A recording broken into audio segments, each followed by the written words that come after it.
ജീവിതം എന്നത് പ്രവചനാതീതമായ ഒരു തീർത്ഥാടനമാണ്. അവിടെ നമ്മൾ കാണുന്നതും അനുഭവിക്കുന്നതുമായ ഓരോ നിമിഷത്തിനും അതിൻ്റെതായ ആഴമുണ്ട്, അതിൻ്റെതായ അർത്ഥമുണ്ട്.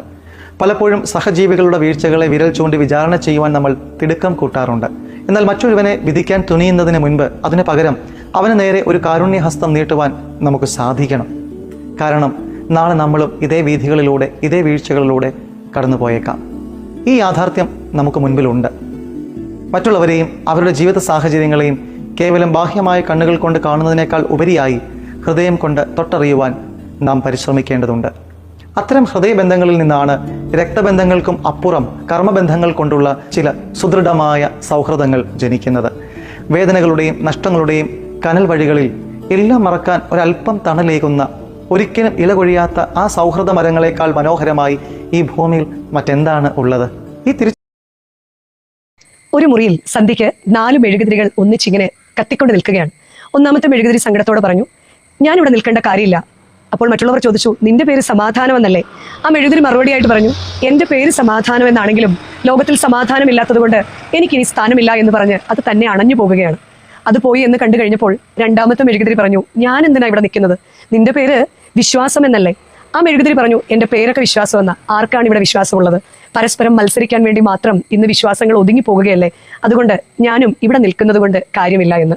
ഇത് കേട്ട് സങ്കടത്തോടെ മൂന്നാമത്തെ മെഴുകുതിരി പറഞ്ഞു, അങ്ങനെയെങ്കിൽ ഞാനും ഇവിടെ നിൽക്കുന്നില്ല. സമാധാനവും വിശ്വാസവും ഒക്കെ നഷ്ടപ്പെടുത്തെടുത്ത് സ്നേഹം എന്ന ഞാൻ എന്തിനാണ്? ആർക്കും പരസ്പരം സ്നേഹമില്ല. മാതാപിതാക്കൾക്ക് മക്കളോടും, മക്കൾക്ക് മാതാപിതാക്കളോടും, പരസ്പരം ദമ്പതികൾക്കും ഒക്കെയുള്ള സ്നേഹം വിശ്വാസമില്ലാത്ത സ്നേഹമായി ഇന്ന് മാറിയിരിക്കുന്നത് കൊണ്ട് എനിക്കും ഇനി ഇവിടെ സ്ഥാനമില്ല. ആ മെഴുകുതിരിയും തന്നെ അണഞ്ഞു പോവുകയാണ്. ആ മുറിയിലേക്ക് ഓടി വന്ന കുട്ടി ആ മുറിയിൽ ഇരുട്ട് കണ്ടു പേടിച്ച് വിതുമ്പി കരയുക. നാലാമത്തെ ഒരു കുഞ്ഞു മെഴുകുതിരി ആ കുഞ്ഞിനോട് പറഞ്ഞു, നീ എന്തിനാ മോനെ കരയുന്നത്? ഞാനിവിടെ ഇല്ലേ? അപ്പോൾ ആ കുഞ്ഞ് മെഴുകുതിരിയോട് ചോദിച്ചു, നിന്റെ പേരെന്താ? മെഴുകുതിരി പറഞ്ഞു, എൻ്റെ പേര് ഹോപ്പ്, പ്രതീക്ഷ എന്നാണ് എൻ്റെ പേര്. ഈ ഞാനിവിടെ ഉള്ളിടത്തോളം കാലം ആരും നിന്നെ വിട്ടുപോകുകയില്ല. ജീവിതത്തിൽ സമാധാനം നഷ്ടപ്പെട്ടാലും, വിശ്വാസം നഷ്ടപ്പെട്ടാലും, സ്നേഹം നഷ്ടപ്പെട്ടാലും, എന്ത് നഷ്ടപ്പെട്ടാലും പ്രത്യാശയും പ്രതീക്ഷയും നിന്നെ വിട്ടു പോകാതിരിക്കാമെങ്കിൽ എനിക്ക് നിന്നെ സഹായിക്കാൻ സാധിക്കും. കുഞ്ഞു ചോദിച്ചു, എങ്ങനെ? ആദ്യം തന്നെ ഈ പ്രതീക്ഷ ചെന്ന് സമാധാനത്തെ കത്തിച്ചു, 2 വിശ്വാസത്തെ കത്തിച്ചു, 3 സ്നേഹത്തെ കത്തിച്ചു.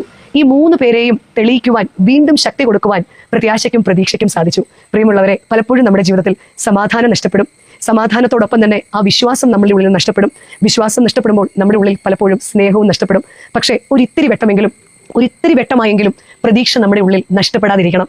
അങ്ങനെയെങ്കിൽ കാലക്രമേണ പതുക്കെ ആ വലിയ വീഴ്ചയ്ക്കും വേദനയ്ക്കും ശേഷം അതിനെല്ലാം വീണ്ടും കത്തിക്കുവാൻ ഈ പ്രതീക്ഷയ്ക്ക് സാധിക്കും. അതുകൊണ്ട് പ്രതീക്ഷയും പ്രത്യാശയും ഉള്ളവരായി ജീവിക്കാൻ ദൈവം നമ്മളെല്ലാവരെയും സഹായിക്കട്ടെ. യേശുവിൻ്റെ ഏറ്റവും പ്രിയമുള്ള കുഞ്ഞെ, ജോയൽ പ്രവാചകന്റെ പുസ്തകം 3-ാം അധ്യായം 9-ാം വാക്യം, ജനതകളുടെ ഇടയിൽ വിളംബരം ചെയ്യുവിൻ, യുദ്ധത്തിന് ഒരുങ്ങുവിൻ, ശക്തന്മാരെ ഉണർത്തുവിൻ, എല്ലാ യോദ്ധാക്കളും ഒരുമിച്ച് മുന്നേറട്ടെ. യുദ്ധങ്ങൾ ജയിക്കുന്നതൊക്കെ അങ്ങനെയാണ്. നാം നമ്മുടെ കുടുംബത്തിലും സമൂഹത്തിലും സഭയിലും ജയിക്കുന്ന അങ്ങനെയാണ്. നമ്മുടെ ഇടയിലെ ശക്തന്മാരെ തളർത്തിക്കളയരുത്, അവരെ ഉണർത്തിയെടുക്കണം. അസൂയ കൊണ്ടോ അസ്വസ്ഥത കൊണ്ടോ നമ്മളെ നയിക്കാൻ കഴിവുള്ളവരെ നമ്മൾ മൂടി വെച്ച് നശിപ്പിച്ച് കളയരുത്. രാഷ്ട്രീയത്തിലും നമ്മുടെ ഈ കാലഘട്ടത്തിലുമൊക്കെ നമ്മൾ കാണുന്ന ഒരു കാര്യം ഇതാണ്. നമ്മുടെ സഭയിലും ശുശ്രൂഷയിലുമൊക്കെ ശക്തന്മാരെ നമ്മൾ കൊന്നുകളയും, തവിടുപൊടിയാക്കി കളയും.